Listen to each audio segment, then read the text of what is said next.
This podcast is proud to be part of the TalkSport Fan Network. TalkSport. Powered by fans. Danilo's free, and it goes to Gibbs White.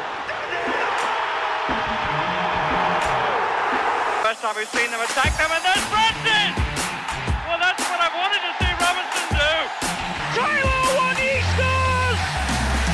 And the City ground goes ballistic! Here's Bob Williams, and he's through here! And in the end, Forrest will say it doesn't matter how you play as long as you win it! Yeah!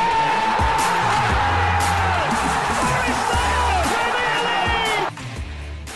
Hello and welcome back to Red Side. Trent here to discuss the 2-2 defeat to Luton Town. I say defeat as that's what it felt like as we walked away from the City ground yesterday. Joining me to discuss the game are the usual suspects in Lee Clark, Christian Brown and Reiss Lane. Lee, one change, saw us. Anthony Elanga replaced Callum Hudson-Odoi, who's been reported a 6-week injury now, which we'll get to later. What did you make of the side and lack of attacking options on the bench? Yeah, I think for the first time I think probably for the first time this season, the bench looked pretty weak, certainly in an attacking sense. I still thought the 11 was pretty decent, and I was overjoyed that Serge Aurier was in. Again, I'm sure we'll perhaps come on to that maybe not being the right choice that I had when I saw the team a bit later. But yeah, the team looked more than good enough. It looked as strong as it possibly could be, I guess, with Hudson-Odoi and Origi not being available. So, yeah, I mean, I didn't really, again, I don't want to sound arrogant because you can never, yesterday proved that you can never judge any game in this league. But yeah, I thought we'd have more than enough to win that football match looking at the starting 11. Yeah. Christian, the first half seemed to be more of a matter of when we would score rather than if. And chances seemed to fall all to Chris Wood yesterday, and then the gilt edge one for himself and Sangare. How disappointed were you not going in at half time, at least a goal or if not two up, to be honest? Oh, incredibly. Like we said before, like you need to be so clinical in this division. You need to take your chances when they come. And while obviously we were a much stronger team, especially in the first half than Luton, you still got to put the ball in the back of the net. And it had sort of like the hallmarks of it being one of those days at times, like especially the header that Wood put over.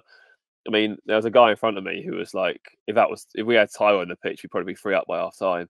And it was pretty hard to disagree with him, really. But yeah, no, you always wonder, don't you? I mean, I know it doesn't matter whether you're favourites or not. Like, if you don't take your chances, then is it going to come back and haunt you? And lo and behold, it did eventually. But yeah, it was. I think it was more frustration. We knew. I said before, like in the preview, I felt there would be times to be frustrated by Luton. I felt that I obviously predicted only a narrow 1-0 win, and I thought it would be a case of like us just not fully being at it, us not fully firing, and them sort of sucking us down to their level, if you like. And yeah, after the first half, it sort of looked like that might well be on the cards. But yeah, it was just galling, really. Like, obviously, I've noticed that match today didn't actually show the Sangare miss. So I wonder if Gibbs White maybe was offsides in the build-up for that, because I don't know why else they'd admit an open goal miss from 6 yards out. I mean, that was unbelievable. Any professional footballer worth his salt would be putting that ball away with their eyes closed. So to see a £30 million signing flash that one past the post was a little concerning. But that's not what we told them to do ultimately. But yeah, I was quite surprised that didn't necessarily back the net, even if VAR might have interrupted it. But yeah, we were a bit profligate the first half, especially. Yeah.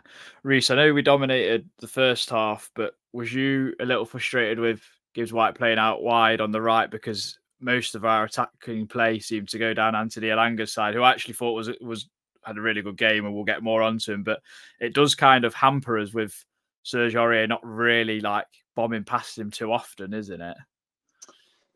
Yeah, and I think it's more of getting it from the midfield to the attack. Like Gibbs White is that link into from the midfield to the attack, because the 3 guys who we've got in the middle at the minute are all really good players, and we all really like them on this pod, but none are really, I'd say, out and out attackive or or you'd look at any of them and think, yeah, they're going to provide an assist, or they're going to play a ball that's going to cut through the defence and put somebody in. So, yeah, he's wasted on the wing for me, Gibbs White. I thought he was completely isolated at times, and the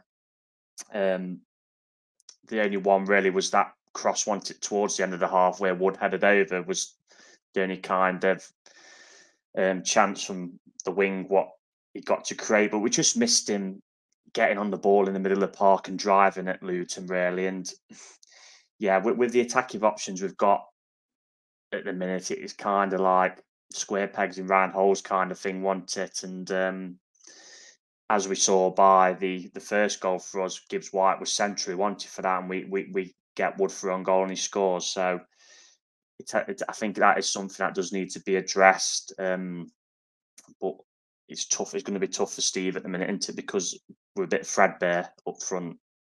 Yeah, definitely. Lee, on just more on that goal, it was a nice bit of play. Like Reiss says, Gibbs White picks the ball up in the middle, and actually him and Elanga combine quite nicely to put Wood through, and it was quite a decent finish for him, wasn't it?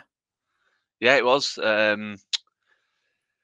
Yeah, it would. Like I say, I mean, it was one of those goals that when we score it, you kind of say, right, that's how easy it is. It should really be 2-3. It should be a procession at that point. Again, that's not me being. There'll be other sides better than us that. Well, there'll be sides worse than us that probably score first against Luton on home soil and think that's the case. They'll see them as the side that they'll have lots of heart, lots of spirit, but concede a goal. Especially when it was just after half time. I always think if you're going to score the first goal, it's got to come before half time or just after. It basically just rolls his team talk into the bin. So yeah, it seemed like one of those situations where more would follow. But yeah, I mean, I don't want to be like a told you so, because he has had his problems at Forest, but I didn't think he'd miss. I just think Wood's one of them players. He's looked confident all season, to be fair.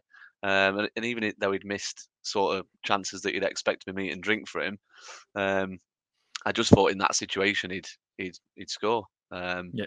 So yeah, it was good to see. It was good to see him. I always like a player that proves people wrong, and I think Wood is doing that. He's proving that if you can get him in between those posts, he will occasionally chip in with goals, I think.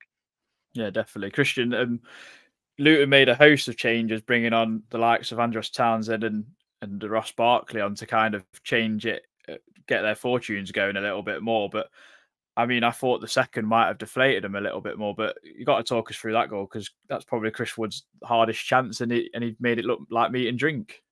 He's got the touch of Lewis Graven about him, isn't he? In the sense that he'll take the harder chances but miss the easier ones. I think Chris Wood, and I mean that was an absolutely fantastic header.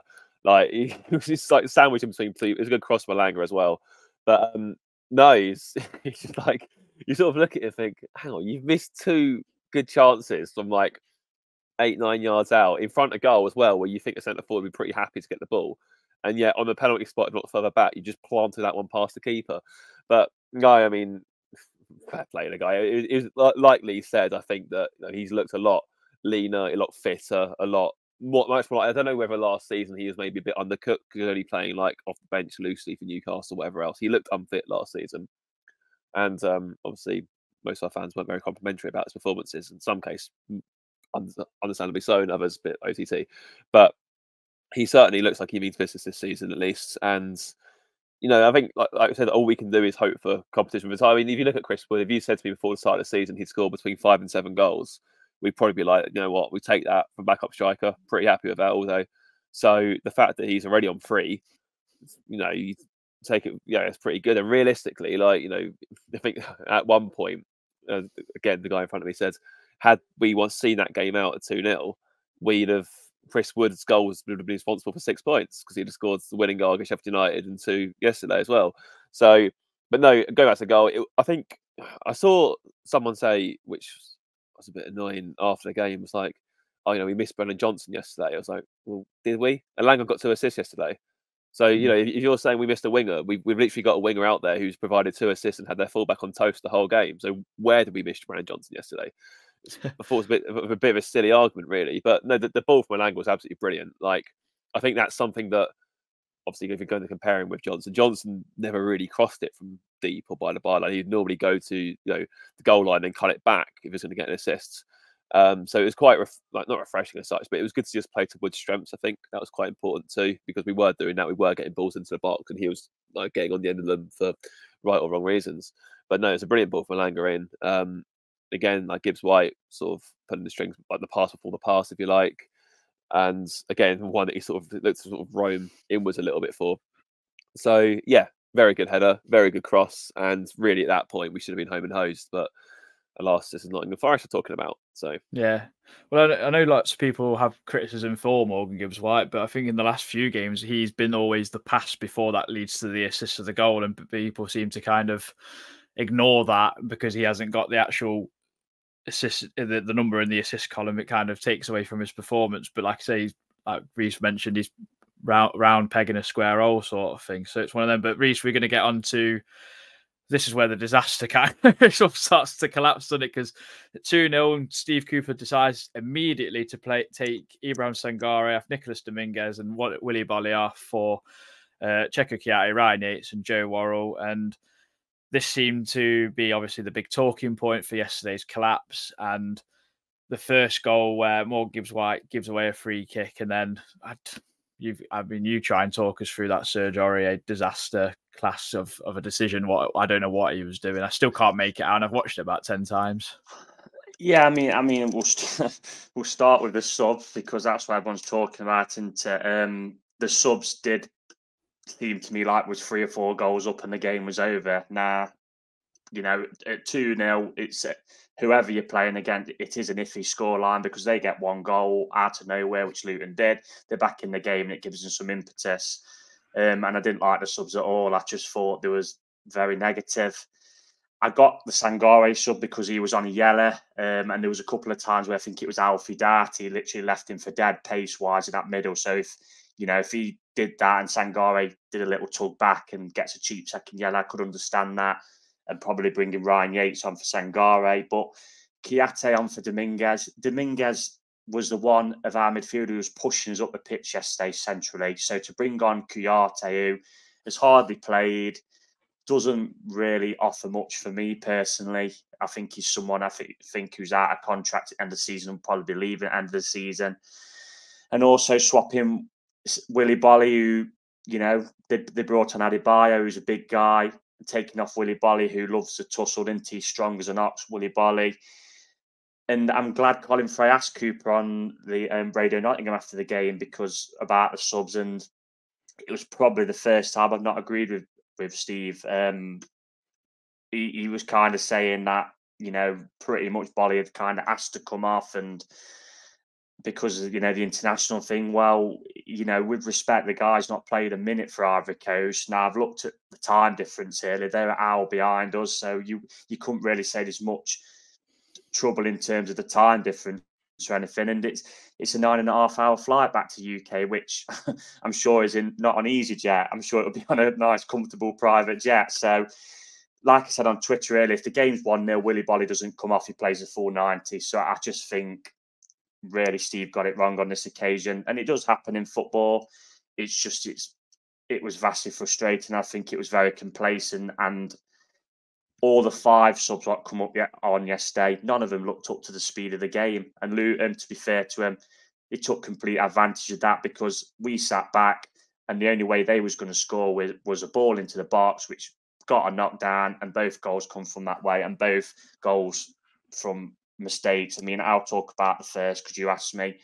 I've no idea what Serge Aurier is doing. I really did. I mean, that is the most clear and obvious John Smith's have it into the upper tier of Brian Clough I've ever seen. And, I think Mike Richards saying on Match of the Day that he may have slipped. Not for me. I just think he's tried to head that, and it's a bit too low far too low to head it, and it's pinged off, I think, somebody in the box and it fell to him. Was it Ogbene who scored the first for him?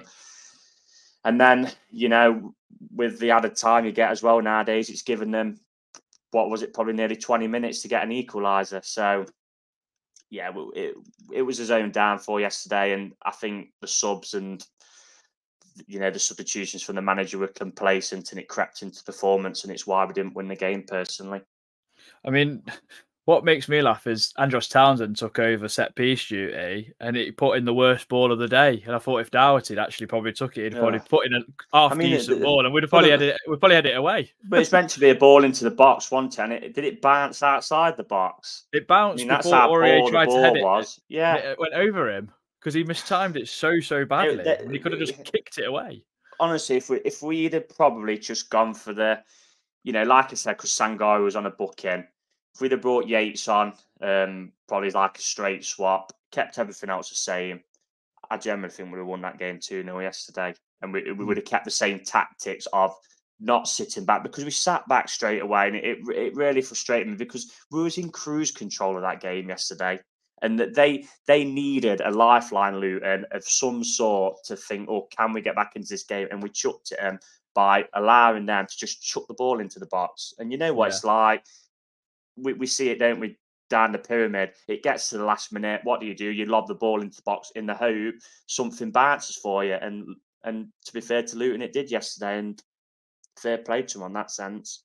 Yeah. So Luton obviously smelt blood, and then we couldn't hang on. And Joe Worrell's tried to have a fight with a bloke who's about 2 foot taller than him, if you look at it in Adebayo, and he's just absolutely bullied him. But is there also criticism for Ole Einar not covering around the back, or Matt Turner not closing the angle down, or how do you see it? Because a lot of it is going to be solely blamed on Joe for getting in a tussle that he weren't going to win.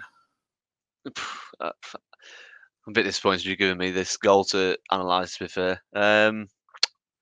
Yeah, I suppose Einar's got to take a very small portion of the blame. I think Micah Richards, he's played a decent level as a fullback. Quite rightly, if you see your centre half going up in a 1v1 situation there, you've got to cover the space between that happening and the goal. And he didn't do that. I actually think, I don't know if this will sound a bit harsh, I'm not actually sure what Turner's doing either.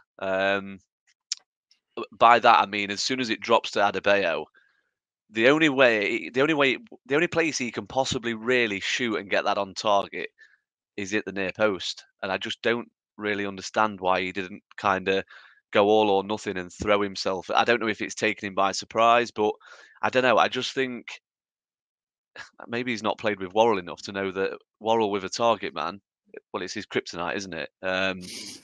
It is. I mean, it's just one of those things. I don't really understand what he's doing. I didn't really understand the logic in putting Worrell on in the first place.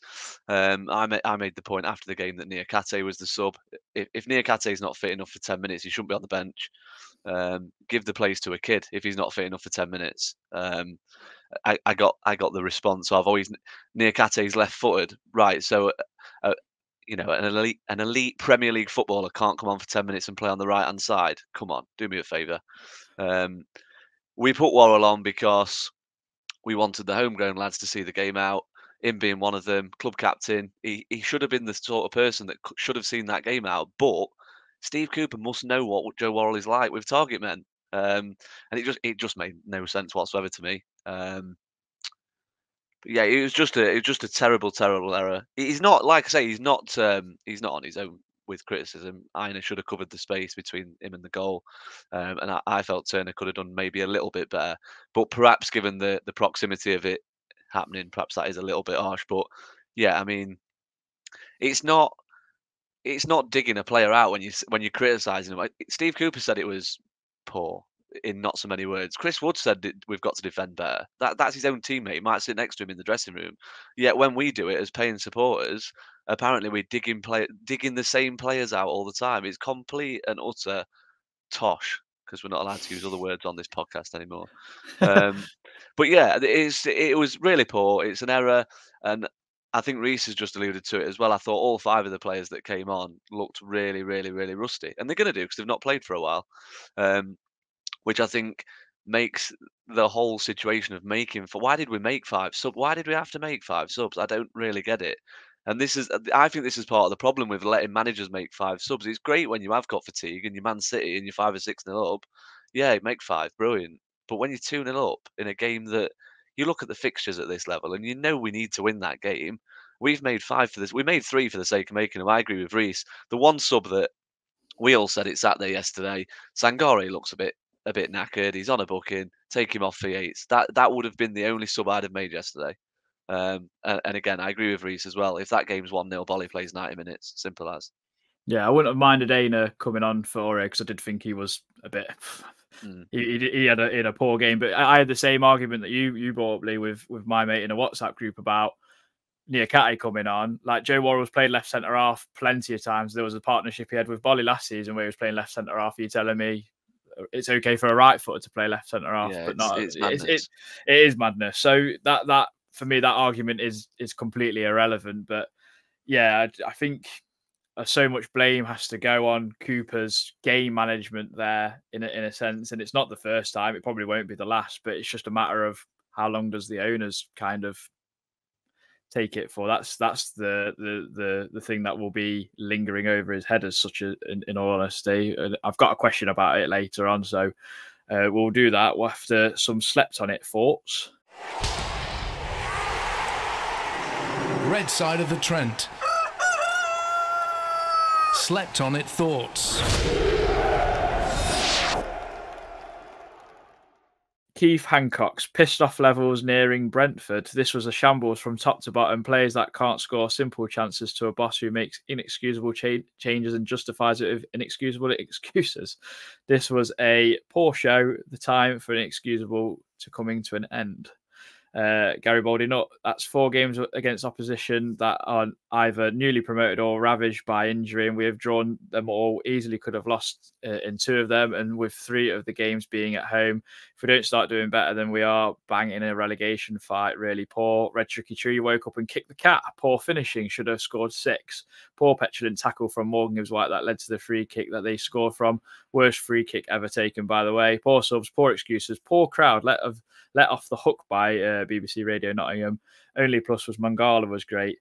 David Bullen, the results not aligning to Maranaka's expectations. If we don't take points in the next 3 games, Cooper is in big trouble, in my opinion. In post-match, he looked uncomfortable. 3 subs changed the game, regardless of who he brought on. 3 winnable games at home, 3 points. Poor BCP. Cooper at fault with unnecessary and, sorry to say, below average subs. As well as developing the team, he needs to develop himself as a tactician at this level. Very disappointing. Jan Stab, good players aren't better than the rest. They're just good consistently.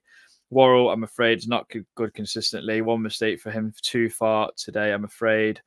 Reiss Coy tells you everything that when a strong contingent of last season's players who featured in our bottle job results finish on the pitch first today, without 3 of our key signings from the season on the pitch, 2 captains at fault for the goals, serious rethink needed. Grant Fellows really solid up until the 80th minute. 2 good goals from Wood with Elanga assisted, never looked in danger. Then the changes came and we dropped 20 yards deeper and blew it. No idea why Bolly came off unless he was injured, but he looked okay and would have dealt with that cross. And last but no means least, because we've got so many, Danilo, always being 100% behind Steve Cooper, but the blame for our worst result in the Premier League is solely on him. He's done so much for this club, though he deserves to be given time to learn from his mistakes. But if he can't, then the Cooper out club may get a new member. So, I mean, I think there's a bit of a theme there, guys. I do have a question before we get into some player performance. Did that last one say worst result in the Premier League? Yeah, I mean that's it's a bit over the top. It's a bit over the top, and I think it's 1981 want to come outside for that one. Like, it's a more of a knee-jerk reaction in a sense, and I get like the frustrations of it all. And I mean before we started this pod, I said the only positive was in the end we actually didn't lose it, because at one point I thought we bloody was going to do. So I mean, I think if the game had gone another 10 minutes, it was definitely possible. Like I said to you guys, that once they got level, they sat back, and I think if they'd actually, let's be honest, it was a brilliant point for them. I think if they'd maybe gone for the jugular a little bit, they might have got a bit more. It was quite funny because we didn't even mention it, but we almost nicked it with a Wood hat trick, didn't we? And he was offside, which was another great finish. It was, I think it was Lee who spoke about Wood, wasn't it? Which he seemed to score the harder chances, and the sitters he seemed to miss. I mean, that would have been really funny if they'd got back 2-2 and then suddenly we scored a winner like that. I mean, that would have been brilliant. So,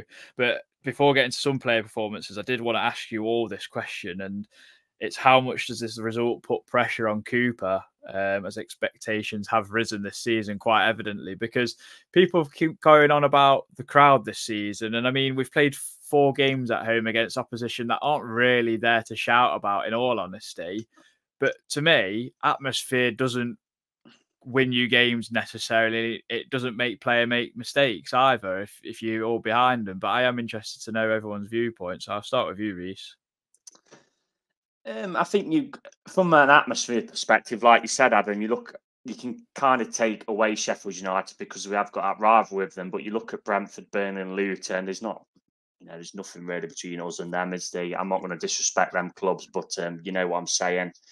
And last season the atmosphere was always probably going to be at that high level because the novelty of his first year back in 23 years in the Premier League. So it was always going to be, that when you've got all Manchester United coming for the first time in 23 years, but then now we've played them, 4 times in a season last season, that little bit of novelty is going to wear off. So, and the problem is as well, this media narrative has been built into it of the City Ground's incredible atmosphere and Mullinkin Tire, which is superb, as we all know. But, every game isn't going to be absolutely electric for 90 minutes. There would have been games guaranteed last season what we won and the atmosphere wasn't amazing. It would have been okay and we've won the games. I mean, like I said on my Twitter a few weeks ago, it's like we never won a game when we had 15,000 under Philippe Montagnier in the Championship with, people who couldn't even be asked to turn up, just rocking up, just out of loyalty, really. So,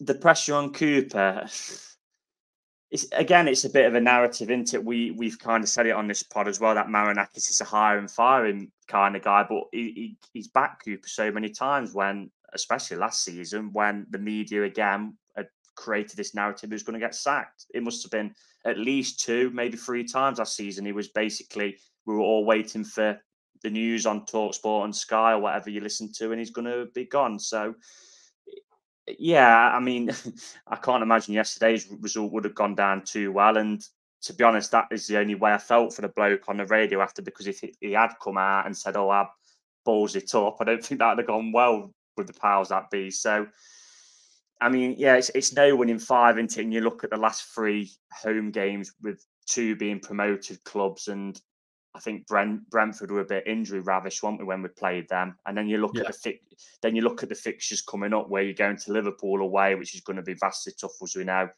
Villa seem to be scoring for fun at the minute. I mean, they've won 4-1 against another European team in West Ham.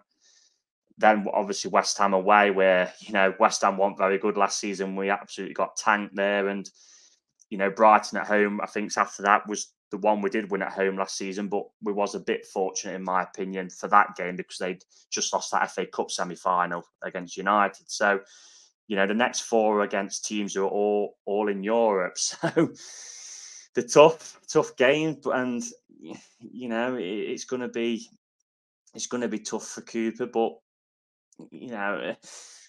this is what like Lee said with social media, and just because you've got a criticism against the manager yesterday doesn't mean you all of a sudden you want him to be sacked. I still fully behind the bloke, and I still love the bloke for what he's done. And there will be people out there, fans will say, "Oh, that you're being sentimental about him," which they might get to a point. Because in my generation of being a fan, we've never had a bloke like him as manager. But we're going to have to see, aren't we, that you take one game at a time in this league. I think, was it you or Christian, Adam, where, what was it, is it 1 game, 3 games away from a crisis in this league? So yeah, Everton fans said that we're going to have to see what happens. Yeah, but the fixtures are very tough, very, very tough. Definitely. Lee, if you've got anything to add, but I've also got like a bit of an added extra question is, does Cooper now kind of chuck sentiment out the window and kind of learn from this, or do you think he will continue to still use Yates and Worrell in that vein, or is he does he be more cautious? I don't know. It's a bit of a tricky one. Giving me all the controversial ones tonight, aren't you? Yeah. I think, to answer the first question, I actually think Cooper is under pressure, but I don't think that makes him any different to any other manager that's not managing a top 6 side. Because in this division, the incentive to remain in the division is so massive and it's so substantial. I think, like I say, I agree with everything that Reiss has just said in the sense of just because I've got a criticism and I think he's under pressure, that doesn't mean I want him to be. I would happily Steve Cooper sign a 5-year contract tomorrow, let him build something, happy days. However, football doesn't work like that. Certainly not in the Premier League. Evangelos Marinakis hasn't backed Steve Cooper in every single transfer window since we got promoted to be languishing between 15th and 17th every single season. And I get that these things have to be slow processes. It's a tough league. It's the best in the world. Blah blah blah, all that sort of stuff. But I do think if we'd have won yesterday, I think you look at 12 points. Everyone said at the start of the season, write the away games off, win those first 4 home games, 12 points, 9 games, happy days. However, we're probably two or 3 points behind where we should be now. You look at the next 4 games, which of those can you really see us winning? What will the confidence be like? I mean, if they carry that confidence from the 92nd, 93rd minute yesterday into the next 4 games, then we're on a hiding to nothing, aren't we? So it's going to be fascinating to see how we play in the next 4 games because this is where someone like Cooper, good man manager, everyone always talks about how he gets players up. This is where he's going to earn his money now. But I do think he's under pressure just because Marinakis is ambitious. Sometimes we'll say overly ambitious. I mean, he spoke about winning trophies when we just got promoted for the first time in 23 years to the Premier League. So, yeah, he is a bit over ambitious, but that doesn't mean that he's wrong to want us to be doing more than, like I say, floating between 15th and 17th in a league where, with all due respect, it's a lot weaker than it was last year, in my opinion. So, I think he is under pressure. What was the second part again? Does he become more cautious in terms of using the likes of Yates and Worrell because of mainly Worrell letting him down? I mean, Yates was ineffective yesterday, but Worrell's cost us a goal. That's the only difference, really. Yeah, I'm going to say right now, I don't think Ryan Yates deserves any criticism really for yesterday. For the simple reason, I was calling for him to come on. I think he was the perfect sub. I mean, I said earlier this season on this podcast that Ryan Yates is a perfect squad player to have for games like Luton, where they're going to work hard for 90 minutes, and you need every possible player in your squad that you know is going to match that work rate. So yeah, I do think there's a place in this squad for Ryan Yates. That said, I do love the midfield 3 that we've got at the moment, and throw into the mix that you've got Danilo to come back as well, who's been absolutely brilliant. I do think maybe the time has come where even his biggest admirers have got to appreciate that Ryan Yates perhaps isn't a regular starter. However, there's definitely a place for him in this squad. As for Joe Worrell, I think we've got better centre backs. I think Steve Cooper knows he's got better centre backs. That showed. I mean, how many times since we got promoted has Worrell been on the bench? Dare I say he's been on the bench more than he's played? To be honest, without looking into that. Again, is there a place for him in the squad? Given that you have 20 players in his squad, right now there probably is. What I would say is you've got Scott McKenna not making squads, and I thought last season every game he played he improved. He's had errors, but now we're starting to rack up Worrell's errors. So I'm at the point where if Joe Worrell wasn't captain, Cooper would toss a coin every week for me to see who gets that last place between Worrell and McKenna. It's a difficult one. Christian, if you've got anything to add, then do so, mate. It's Reiss and Lee have summed up quite well, I think. Yeah, I guess the question is, like, if we were to sell Joe Worrell tomorrow, let's say hypothetical situation, obviously I know she's signing new contracts, but realistically, where would he go? Would he go to another Premier League club? Probably not. Really, you'd probably say a top half championship team. You'd probably say not top half, has to be underestimated, really. You'd say a top 6 championship club looking for top 2. So you'd say a recently promoted, recently relegated side. You'd say, why? I guess the thing is for me, it's like the issue with Worrell is that we know he has Premier League performances in him. I mean, good Premier League performances in him. You look at Chelsea this season, for a prime example, where he's comfortably man of the match, is absolutely outstanding. The issue is he cannot be consistent.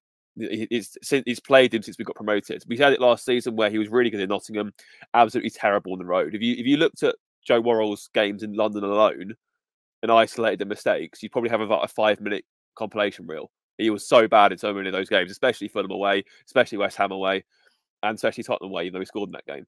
Like, remember, it was him that gave the penalty away, wasn't it? We just needlessly Yes, it chopped was. that player down for literally, there was going nowhere. So Richarlison. that was it, yeah. So you had all those issues last season where he had this weird thing where he just, I don't know, was very good at City grounds, terrible away from it. And this season it's just inconsistent again. So again, like the thing for me is, I might echoing what the others have said. Really, I personally think Cooper is to blame for yesterday's result. He made the subs. It was his decision, and that's cost us. There's no other way of looking at it. However, do I want Steve Cooper to have gone? No. Of course, you can have it, but you can say, both things can be true. He can be culpable for what happened, but equally, I do fully back the bloke and I trust him to turn it around. He's turned it around in more like serious circumstances we saw last season. So, let's wait. Obviously, again, we're sort of transitioning from this counter-attacking team to a team that has the ball more. They're going to be teething errors with that, and as we sort of saw yesterday, it's not going to happen overnight. So, but equally, what I will say is that the players that came on, like, yes, Cooper got his subs wrong, but equally they didn't perform either. So it's like it's all well and good saying if it's a tactical decision, because obviously that was the problem, because when Yates and Kouyaté came on, they just sat deep and couldn't keep the ball. I think they attempted, I think it was 10 passes between them, and only 3 of them were completed, and all from Yates. So Kouyaté didn't complete a single pass yesterday when he came on. And that's horrific. For a centre midfielder, that is absolutely horrific. You can see now why Palace didn't give him a 2-year deal when he only got a 1 year, because they thought his legs have gone, and yeah, he's now a bit part player now at Forest at best. He's a new Catholic, a new hype man, great. Like, he won't be missed when he goes to AFCON. So, and it makes you wonder as well, without wanting to sound like a Chelsea fan or whatever else, what does André Santos have to do, the Brazil under-20 captain, to get an appearance? Like, if you're going to give sympathy minutes to people to see the game out, why not get him on? Like, someone who, because that was a time where we lacked energy, we were looking on the ropes then, and he just goes, if all you needed was one sub then, in that moment in time, and that could have given us a bit of a boost in midfield, makes us a bit busier, etc. Which probably was why he brought Yates on, to be fair. But no, I mean, I don't know why Worrell hasn't played the ball. He's just gone for the player in that situation, Adebayo, and that's what's got. And like Lee said, it's a kryptonite. We saw it with Kiefer Moore before he returned to the Joe Worrell that looks green and raw under Philippe Montagnier. And it was, you can't be carrying passengers like that at Premier League level. I'm sorry, you can't. And I don't care what nonsense we get in the media about how these players might be like outside chances for the England squad. So do you watch other Premier League football to even consider these players to be Premier League level? There would have to be 10, 15, maybe 20 centre backs of their English nature to be eradicated off the face of the earth for Joe Worrell to even be considered. Let alone start.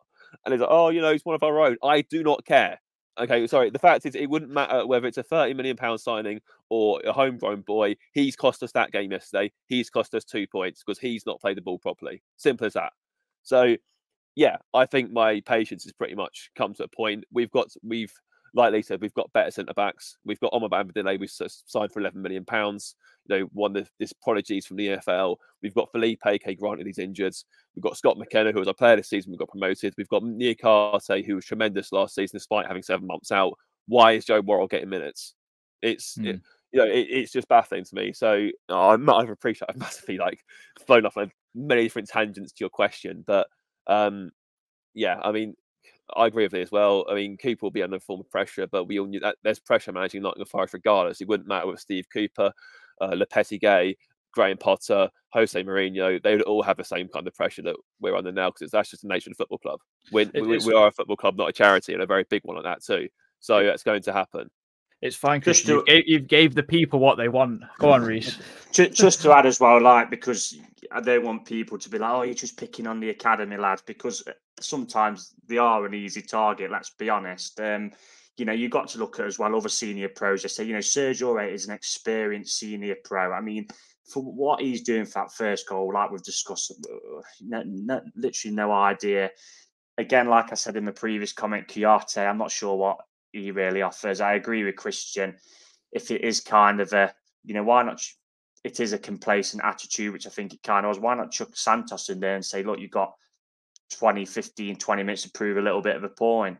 But we could go through all the conspiracy theories of what happened yesterday, couldn't we? But I just think there was I think the complacent subs have ran through the team really, and that's why we made the mistakes we did.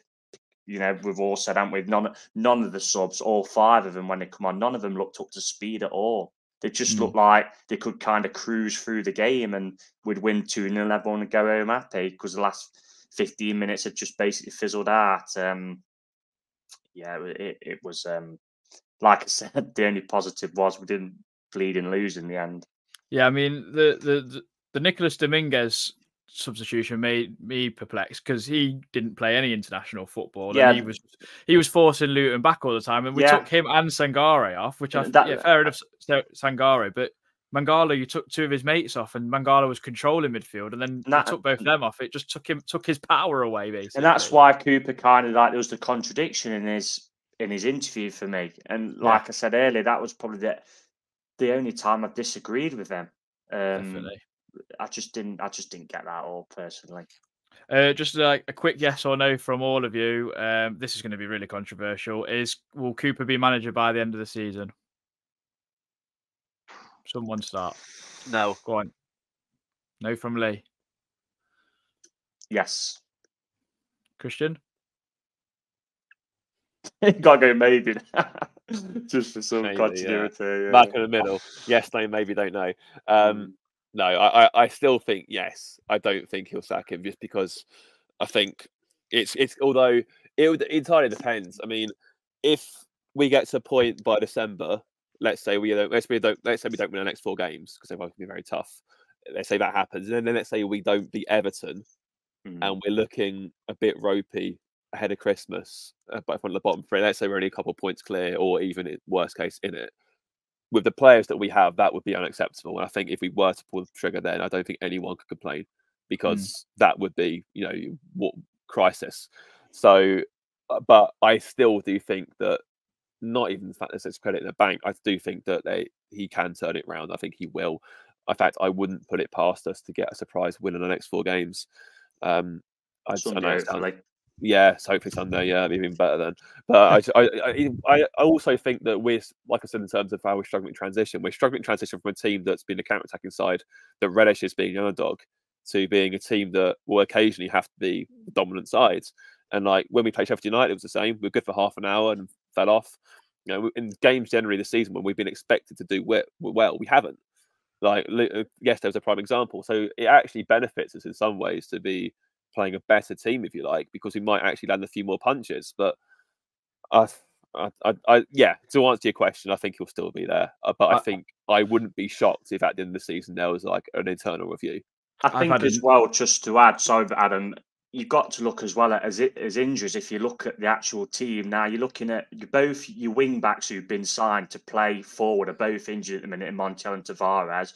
You've got, in my opinion, as best centre back at the club last season without a shadow of a doubt, in Felipe, who's not been, I don't know where he kind of is, Felipe.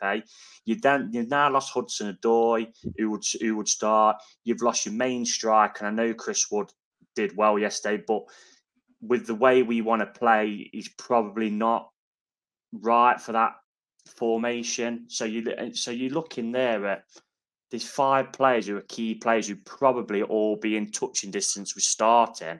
Some of them definitely starting as well. I mean, if that was, one of the big clubs, Liverpool, etc., there'd be a media outcry, wouldn't there? They're really struggling on the injury front. So that's the only kind of thing I do feel sorry with Steve, is he is missing a few key players at the minute. Well, can I just elaborate as well, since we said yes or no, and I've kind of just said no and not been allowed. Go on. Yeah. I would rather it was yes. But last year there was kind of 2 or 3, murmurings in the media. I don't think that'll be the case this year. I think, like Christian's just said, if it gets to Christmas and around the Everton game, obviously he's got some credit in the bank for the next 4 games. We know that. So I think once we get to the Everton game, I think we play Bournemouth and Palace and teams like that, and maybe Wolves, not Palace. I think if we start getting dodgy results, then I think it will be a no. But I'm hoping it's a yes. Yeah, I mean, I'd love him to be manager, but I've had a niggle that it's going to be a no, just purely because of what Marinakis has said in the past. But that's my bit. We're going to get in some player performance before we talk a little bit about Liverpool. We have got a preview for the Liverpool. Me and Christian will be talking to someone that You played in a charity game with Christian. I don't know how unbearable he's going to be, but we'll get to that, I'm sure. So the first person, Christian, I'm going to give you is Oral Mangala, who I thought was tremendous yesterday. He was very good. I think I felt like I was being too critical of him in the stand. I was sort of saying, like, I don't know, like, aside from the last 15 minutes, which he sort of dug a hole and hid through no real fault of his own because he had no protection just there. I don't think he touched the ball in the last 15 minutes. But aside from that, he was brilliant. That midfield three worked so well. The only thing I will say is that I felt bad for Mangala because when Gibbs White was shunted out to the wing, which I get, allows that midfield three to sort of keep solid base. It allows Alanga to do what he does, but obviously it completely takes away the majority of Gibbs White's creative abilities. So you had basically Mangala and Murillo effectively trying to start attacks, and that isn't really what we have them down for. So I did feel a bit bad from that because he was trying to probe, and obviously equally he was very conscious giving the ball away. So he'd more often not play a slightly forward pass or slightly backwards. But no, very, very good. Kept the ball very well. Again, has the ability on the half turn. I don't think we've seen a player as good as him in a long, long, long time. Certainly not in the Championship era. In terms of you just know full well there's two men approaching him, and he's got the ball with his back to them. He'll find a way to escape both of them and then play it off the feet. And that's a skill in its own right. He's not a midfielder that's going to get you 10, 15 goals a season like Frank Lampard's. He's not a midfielder that's going to get you 10, 15 assists in a season. But he is a midfielder that will keep things ticking along. He is a midfielder that I think perhaps we maybe thought over a course of seasons what we get from Remo Freuler last season. I think that might be a fairer analysis. But no, Mangala was very good yesterday. Didn't deserve the losing side at all. And yeah, if I was him, I'd be having some very, very harsh words from some of the defending in that dressing room after the game. So you said we lost and we drew, and this is how bad it's made us all feel. But Reiss, I'm going to give you Chris Wood, who I thought was excellent actually, although he did miss a hatful of chances. But you'd rather him be there than not. Yeah, it was a mixed one because the two headers he did miss, I thought, like Lee said, it would be meat and drink, and he did. Gareth Taylor from 2005 season headed them both over the crossbar. But, the first goal, the touch to go across the Luton defender, I'm not sure what Luton defender it was, but that was a superb touch because that left the defender, he either brings him down and gets himself sent off or he lets Wood go through, which he did. And he took it really well, just dinked it over Kaminsky, didn't he, really?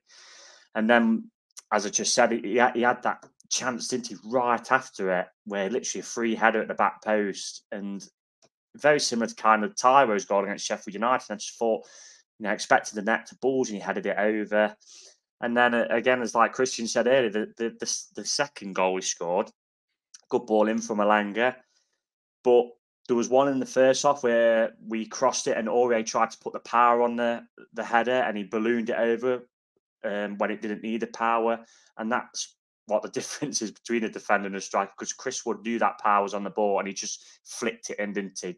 All it needed was the direction. The power was on the cross, the pace was on the cross, and Kaminsky, again, it beat him pretty comfortably. I'm not sure how far offside the third goal was. I've not seen the highlight of the third goal, but the disallowed goal. But from where I was sitting, it looked like he took that really well as well. So, yeah, I mean, you can't grumble because he, like we said earlier, he scored 3 goals this season. He scored 2 yesterday. He should have, for me, easily have had a hat trick. The problem is for me, really, is with how we want to play. He probably doesn't fit into that, but it's kind of needs must at the minute, and he's our only striker. So you can't knock him for scoring twice, can you? And really, that should have been enough, as we've said, to win the game. And then he takes all the plaudits. Unfortunately, the subs and the defending at the end has cost us. Otherwise, he'd have probably got man of the match, and we'd all be sat here pretty cheery now, rather than thinking we'd lost the game when we've actually drew.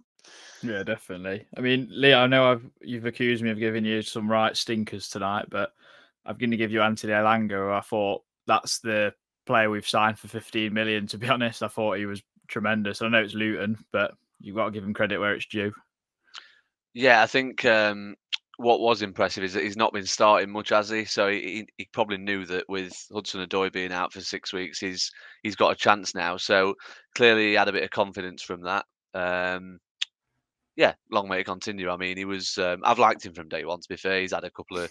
I think Christian's hit the nail on the head before. The reason we've managed to prize him away for 15 million is his end product. So, I think if he can work on that, and the only way he's going to work on that is by playing regular. So for the next 6 weeks, he's going to be playing every week, isn't he? So, yeah, it was a really good performance. The one thing I'd like to see him do a little bit more is replicate Hudson-Odoi a little bit more in the sense of as soon as he gets it.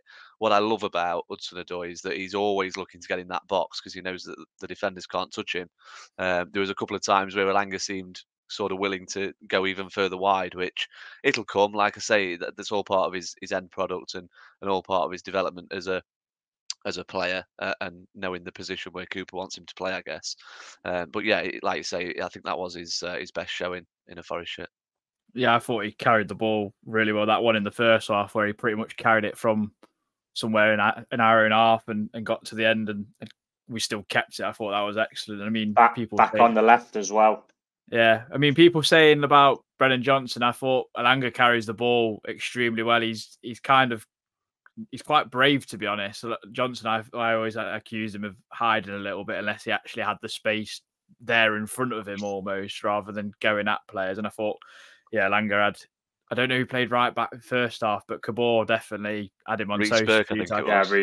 Yeah, Reisberg had him on toast a few times. So, yeah, I thought he was good, and hopefully the more times he'll play, the better. Christian, you want to add anything? On the topic of Cabore, I thought that was very clever from Luton actually, because it completely took away Elanga's pace element because he was roasting that fullback, but Cabore is rapid. I actually wanted us to sign Cabore last summer from Man City, but we signed someone else instead. yes, we did. Right, we're going to move on to Liverpool predictions. Lee, start with you. I want your prediction, but I also would you make any formation changes with how difficult it's going to be going into Anfield, and we're probably not expect to have a lot of the ball, but there are gaps to exploit, if I'm honest. But would you change anything too drastically? I don't know. I'm glad it's not me who's got to make decisions. I think Academics keep coming. Yeah, I was just going to say that. I think it's I know we had a bit of a not a disagreement, but we all made some good points on this. I actually think it would be an ideal game to give Vlachodimos a game. I don't think Turner's been horrific by any standards. I mean, some of the stuff you read, you'd think he'd thrown 3 in, but I just think you can't sign a goalkeeper like that and not give him a chance to prove himself. And I think it might be the ideal game to do it. In terms of the formation change, he might go 3 centre backs. But then, if we've got any kind of intention to want to get anything out of the game, I don't know. It's difficult because we are limited with attacking options. So could we play sort of, I don't know, Wood and either Gibbs White or Elanga? I don't know. It's one for Cooper. I don't think he will make too many changes. I think he'll probably stick with the back 4, to be fair, match them up maybe. It's going to be a ridiculously tough game. I just can't see anything other than a defeat. I have calmed down a bit from my prediction last night. I think we'll lose. I'll be slightly optimistic, and I think we probably will score as well. A 3-1 defeat, I think. They're just in such good form, aren't they? And their next 3 fixtures as well are massive because they're all against. I think they've got us, Luton, and Brentford, and 2 of the 3 are at home. So they'll see it as a big chance to kind of throw down a gauntlet in the title race. I think so. Probably a really bad time to be playing them, I think. Right, fair enough. Christian? I agree. I would play Vlachodimos as well. I think Turner should have come straight out after the Brentford game. I think he's done nothing since to warrant his inclusion in the starting 11. You know, he didn't. I know he didn't have very little to do at Palace, but the times he was called upon, he looked very shaky. His kicking yesterday was absolutely atrocious. Like, I know obviously it just makes me laugh that this is thing like some of our fans hammered Dean Henderson for, and Henderson was a much better goalkeeper than Turner is, in my opinion. Yeah, I think it's time to give him a chance. Again, we've seen Vlachodimos as well. Did a great international break, saved the penalty against Holland, was man of the match in that game. And I'd give him a try. I wouldn't be surprised if Cooper reverted to three at the back either. But what worries me about that is if Nia Carter is suddenly out of favour, that'll mean Worrell comes straight back in with a chance to redeem himself, which would probably lead to a red card and a penalty within 5 minutes. So, I don't know. I'm not, in regards to how the game's going to go, again, we know it's going to be incredibly difficult. I agree with Lee. I think, they've got a great chance now to sort of like let the gauntlet down. Although I think I think they've got a Europa League game on Thursday, haven't they? So we might get a sort of slightly more fatigued Liverpool, if you like. But they've re-energised their midfield somewhat. Obviously, they've signed really well with Gravenberch and Shabozbalai, or however you pronounce his name. I think that's how you say it. But Shabozbalai, yeah. So yeah, difficult. I don't think we'll get absolutely hammered. I think it might just be a 2-0. I think, to be fair, Everton had 10 men, 50 minutes yesterday, and obviously I'm watching the game second half in the concourse, and they dealt with Liverpool pretty well. It was just they've got a bit unfortunate. It was obviously a handball for the penalty, and then they got hit on the counter, having committed everyone forward for a corner. So, if Everton can hold them off and frustrate them for long periods of time, there's no reason why we can't. So I don't think we'll lose badly. I reckon maybe 1 or 2-0. I'll probably say 2-0 just because of the strength Liverpool have. But yeah, it's just one of those you have to take on the chin and move on. If I can, hopefully we can land a few punches, but I don't see it. I don't buy the notion that we'll be like bereft of confidence or anything like that. I think if anything, they'll be eager to prove a point and eager to make up for it. But I don't think Anfield's the place where we'll get any charity. Just for context, with the European fixture on Thursday night, Klopp has played 2 pretty understrength sides in the first 2 Europa League games because he's prioritised the league. They're playing Toulouse at home as well. I'm not sure. I'm just not sure that. I still got. They haven't got a fire face. Absolute powerhouses from France, Toulouse. Yeah. Reiss, obviously, it's your turn. Do you go with a different approach to this? I mean, last season we actually took a lot of confidence going away to Liverpool, having scored twice, unusually for us. So, do you kind of take those positives from last year? Yeah, it was probably a bit of a catalyst, wasn't it, last year? It was actually a big 6 team we went to and actually believed we could do a little bit of damage to them, because the rest we kind of went and got rolled over, didn't we, really? Arsenal, Man U, Tottenham, Manchester City. I'm thinking of, I know Chelsea in the big 6, as they say, but they were a shambles last season. So, I'm just looking at Liverpool's home record. I mean, they've only failed to have scored in 1 home game this calendar year, which is against Chelsea back in January. The only team who lost to is the little team from Spain called Real Madrid. So, yeah, formidable opposition. And so that is why I'm going to go for a 2-1 win to Forest. Because there's no chance in a million years I'm giving Liverpool a win on this podcast when I'm a Forest fan.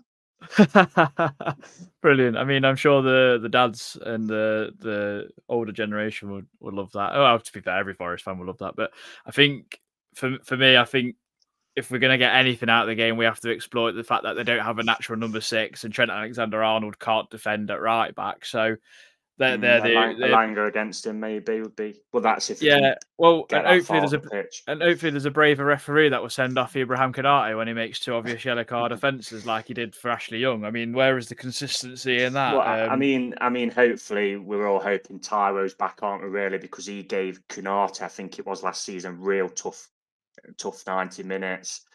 I think he did he come off the bench in that game, or did he start? No, I think he did start. Obviously, Tyro's got connections, with Liverpool as well. I'd also be hoping really that maybe Montiel and Tavares are back in contention. And that's not a slight on Harry Toffolo. I thought did pretty well yesterday. But if we are going to play a 5, maybe like you said, Adam, then you need your wing backs to be out and out wing backs, don't you? So, I mean, we've got Ole in a back as well. Yeah, so. we need some, like I think it was Lee who said earlier, that bench was a little bit threadbare. Wanted yesterday in terms of attacking options. We pretty much had nobody. I mean, that's why I ended up bringing on Nico Williams and playing him right wing. So hopefully we can get a few. Lee's had enough. I said. Hopefully we can get a few plays back in an attacking sense at least. And you'd probably include the wing backs in that, wouldn't you, in this day and age? I guess. Yeah, definitely. I mean, I think Lee's had enough. Lee's had enough. I do have one slight point, which obviously is going on to the Canate thing, or Lee's back. Obviously, ever since Klopp came out and said that, we should replay the game, obviously we know, I think it was very clever from him, because we all know full well that he didn't actually mean that, but it's put immense pressure on referees to now not upset Liverpool effectively. And that's what happened yesterday. Canate should have been sent off and wasn't, because I'm sure I would have played some part in their decision making as well. And you can see it happening already. Like, we've already been stung by officials at Old Trafford this season. We've already been sent off a letter of complaint. Like, PGM are well going to absolutely hate. So they're going to be watching that game from behind the sofa for us Liverpool next week, because if any time makes a mistake, it'll be like, right, straight onto them. So I reckon that could actually have an impact on how the result goes, because, I reckon they'll be scared to give decisions either way. One of my customers is a Liverpool fan, as much as he's a nice guy, and he sent me a clip yesterday. So Craig Pawson was their referee yesterday, and there was a clip doing the rounds on social media where Alisson had made a save, and he kind of tilted his head back, like as if he was fuming and made a save, and he was like, "Oh, this referee won't give us anything, blah blah blah blah," and look what Everton get a red card and Liverpool get away with it. I think as well, did Klopp mention last season when we did play them that because Awoniyi giving Canate such a tough time, he was a bit annoyed with Canate for kind of getting in a wrestling match, if I remember correctly. I'm not sure. Is Canate starting with Van Dijk for them at the minute? Or? He did yesterday. And he got dragged because he should have got sent off. But for me, I think there are places to exploit, and I mean, me and Christian will probably discuss that with the Liverpool fan on Wednesday. So that will be an interesting one to go for. But they are formidable at home. It's going to be an extremely tough game. I'd love us to predict as a win, and it would be so Forest to have thrown away a 2-goal lead yesterday like we did, and then go and get a result at Anfield. It would just be typical. So, but I'm going to go for a narrow loss. I think it will be 3-1, and I say narrow because I think they'll score maybe in the last 10 minutes where we're trying to throw the kitchen sink at them a bit more. But thank you very much for listening. I hope it wasn't as negative as you might have thought it would be with the how we've thrown the game away. But we'll see you in midweek for the fan preview on the next one of Red Side of Trent. Take care. Have a good week. Bye-bye. This podcast is proud to be part of the TalkSport Fan Network. TalkSport. Powered by fans.